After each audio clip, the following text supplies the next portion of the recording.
नए साल में देश की सियासत में काफी कुछ बदलता हुआ दिख रहा है और आज पहली ही तारीख को इसके संकेत भी मिल गए। आप जानते हैं कि पिछले कुछ दिनों से बिहार की राजनीति में कुछ बड़ा होने की सुगबुगाहट चल रही है।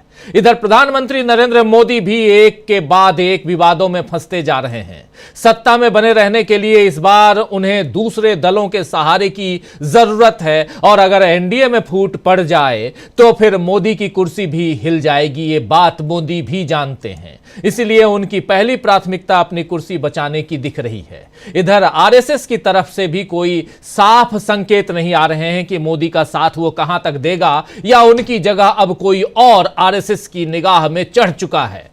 दरअसल मंदिर मस्जिद विवाद पर मोहन भागवत के बयान के बाद आरएसएस के मुखपत्र ऑब्जर्वर ने तो अपने अलग विचार सामने रखे थे, आपको याद होगा। लेकिन अब पांचजन्य में जो आलेख छपा है उसने फिर से भागवत के बयान का समर्थन किया है, यानी संघ मोदी की रणनीति से दूरी बनाता हुआ दिख रहा है। इधर नीतीश कुमार भी दूरी बना ही रहे हैं और इस बीच तेजस्वी यादव ने 2025 में बिहार में एक नया दांव चला है जो एनडीए के लिए खतरा है, मगर नीतीश की कुर्सी तब भी शायद बची रहे। नीतीश की कोशिश भी यही है, ये बात नीतीश अच्छी तरह से जानते हैं। मुख्यमंत्री नीतीश कुमार का दिल्ली आना और पीएम या बीजेपी नेताओं से न मिलना, इससे पहले बीजेपी अध्यक्ष के घर पर 25 तारीख को हुई बैठक में शामिल न होना, अंबेडकर विवाद पर उनका कोई बयान न आना, ये तमाम घटनाएं संकेत दे रही हैं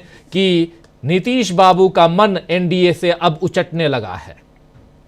और जब जब नीतीश खामोश होते हैं, उनका मन लगता हुआ नहीं दिखता है, जब वो अपने घर जाते हैं तब तब बिहार की राजनीति में कोई बड़ा उलटफेर होता है। आप जानते हैं, एक बार फिर से वही हालत बन रही है, वही हालात बन रहे हैं कह सकते हैं। आज नीतीश कुमार अपने गांव कल्याण बीघा पहुंचे, आज उनकी मां की पुण्यतिथि है, आप जानते हैं। लेकिन खास बात यह रही कि उनके साथ नए राज्यपाल आरिफ मोहम्मद खान भी थे। सुबह राज्यपाल मुख्यमंत्री के साथ थे तो शाम को राज्यपाल महोदय लालू प्रसाद यादव और राबड़ी देवी से मिलने राबड़ी निवास पहुंचे।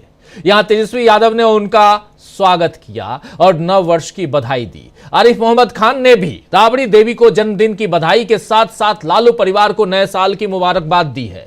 चुनाव से कुछ वक्त पहले राज्यपाल बदलने की चाल नरेंद्र मोदी सरकार ने चली, लेकिन अब बीजेपी को इसमें नुकसान होता हुआ दिख रहा है। इधर तेजस्वी यादव ने आज एक पत्र लिखकर बिहार की जनता के नाम खत लिखा है, जिसमें उन्होंने क्या कुछ लिखा है उसकी छोटी सी एक बानगी आपके सामने रखना चाहता हूं। तेजस्वी यादव लिखते हैं कि बिहार में परिवर्तन की जो लहर उठी है वो अब थमने का नाम नहीं ले रही है। मैं तेजस्वी यादव, आपका बेटा, आपका भाई, आपका दोस्त, आपको यह विश्वास दिलाता हूं कि बिहार को उस मुकाम पर ले जाकर खड़ा किया जाएगा जहां से तरक्की का सूरज और उन्नति का आसमान करीब नजर आएगा। माई बहन मान योजना के रूप में हर महीने 2,500 रुपये माताओं बहनों को उनके खाते में उनका भाई तेजस्वी सीधा पहुंचाएगा। दिव्यांगों, विधवा माता बहनों और बुजुर्गों को पेंशन के रूप में मिलने वाले 400 की जगह 1,500 रुपए दिए जाएंगे।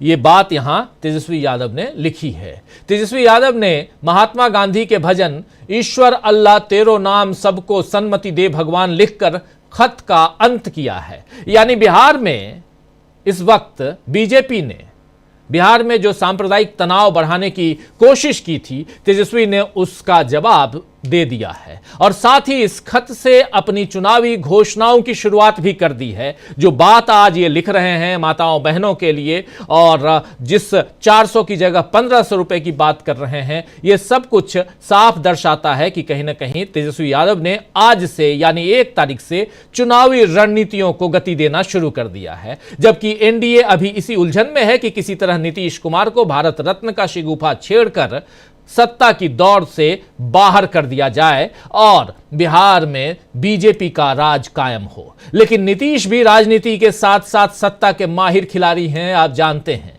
7वीं बार सीएम की कुर्सी पर बैठना और बार बार गठबंधन बदलना सबके लिए मुमकिन नहीं होता दोस्तों। आप जानते हैं कि नीतीश बाबू ने इसको मुमकिन कर दिखाया है। तो एक बार फिर नीतीश इस बात को मुमकिन करते हुए नजर आ सकते हैं। हो सकता है पाला बदलने के बाद उनकी निगाहें सीएम पद की कुर्सी पर ना हो बल्कि पीएम की कुर्सी पर हो, और तेजस्वी के लिए वो सीएम की कुर्सी सुरक्षित रखें। यानी वहां तेजस्वी यादव बिहार में और दिल्ली में पीएम की कुर्सी पर नीतीश कुमार, क्योंकि इस बार एकनाथ शिंदे, चिराग पासवान भी जो हैं, ये दोनों भी नीतीश कुमार के साथ एनडीए छोड़ सकते हैं, ऐसे हालात बन रहे हैं। उधर उत्तर प्रदेश में अनुप्रिया पटेल के पति और योगी सरकार में मंत्री आशीष पटेल ने भी योगी सरकार के खिलाफ हुंकार भरी है।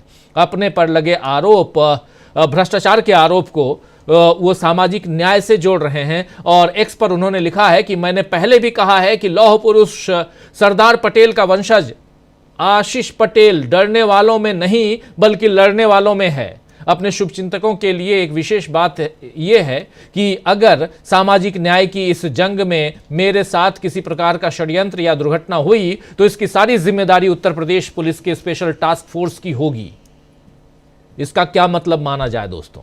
मतलब यह है कि उत्तर प्रदेश एनडीए में भी फूट है। एनडीए में फूट की खबरों के बीच आरएसएस के मुखपत्र पांचजन्य ने मंदिर मस्जिद विवाद पर आरएसएस प्रमुख मोहन भागवत के बयान का समर्थन किया है। पांचजन्य में जो संपादकीय लिखा गया है उसमें कहा गया है कि कुछ लोग अपने राजनीतिक स्वार्थ के लिए मंदिरों का प्रचार कर रहे हैं और खुद को हिंदू विचारक के रूप में पेश कर रहे हैं। पांचजन्य के संपादक हितेश शंकर ने संपादकीय मंदिरों पर एक ऐसा दंगल में लिखा है कि मंदिरों का राजनीतिक फायदे के लिए इस्तेमाल स्वीकार्य नहीं है, इसे राजनीति का हथियार नहीं बनाना चाहिए। भागवत का बयान गहरी दृष्टि से और सामाजिक विवेक का आह्वान है।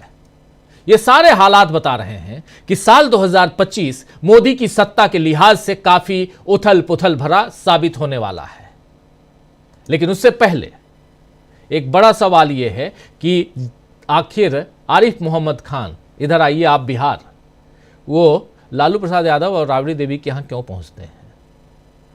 खैर, इसके बाद तेजस्वी यादव ने एक बयान दिया है। जरा तेजस्वी यादव की उस बाइट को सुन लेते हैं और उन्होंने क्या कुछ कहा है इस पूरे मसले पे, जो कुछ चल रहा है बिहार में, उस पर जरा सुनिए। सभी बिहार के लोगों को, देशवासियों को नए साल की हमारी शुभकामनाएं हैं। और इस नए साल में हम सब लोग, खास तौर पे हम लोगों ने संकल्प लिया है कि इस बार बिहार से बेरोजगारी को खत्म करने का काम करेंगे, पलायन को खत्म करेंगे और एक नया साल में नई सरकार हम लोग बनाएंगे जहां पढ़ाई, दवाई, कमाई, सिंचाई, सुनवाई और कार्रवाई वाली सरकार हो, एक सकारात्मक सरकार हो, जो जनता की सरकार हो, जहां अफसरशाही को खत्म किया जाएगा, लोकतंत्र में जो मालिक जनता है उनकी सुनवाई हो और पूरी तरीके से बिहार जो है प्रगति करे, बिहार के लोग प्रगति करें। बिहार हमारा देश में अव्वल राज्यों में आए, एक ऐसा राज्य का हम लोग जो है कल्पना कर रहे हैं और सब लोगों का आशीर्वाद साथ होगा तो हम जरूर जो है कामयाब होंगे। सर, क्या चुनाव के बाद सरकार बनेगा कि उसके पहले ही बन जाएगा? डोनर भी आते हैं। अरे भाई, अब आप लोगों को कुछ चर्चा चाहिए, ठंडा में भूजा फाकिए ना।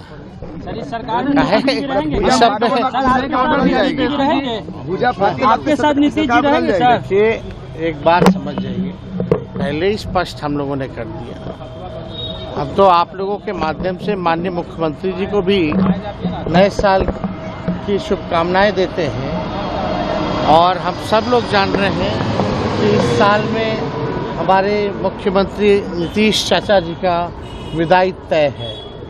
अभी तो ऐसे ही विदाई यात्रा में घूम रहे हैं, पता नहीं कहाँ घूम रहे, किससे मिल रहे, किससे बात कर रहे, पता ही नहीं चल रहा। तो हम लोग देखिए 20 साल से बिहार ने उनको मौका दिया, अब वो ही टायर्ड, अब थक चुके हैं। 20 साल में अगर खेतों में एक ही ब्रांड का एक ही बीज अगर 20 साल तक बोगे तो जमीन भी बर्बाद होता है, फसल भी नहीं हो पाता।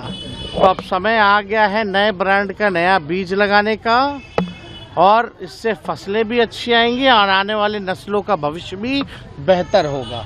तो इस नए साल में बिहार को आगे बढ़ाना है, बिहार से बेरोजगारी और एनडीए का विदाई तय है।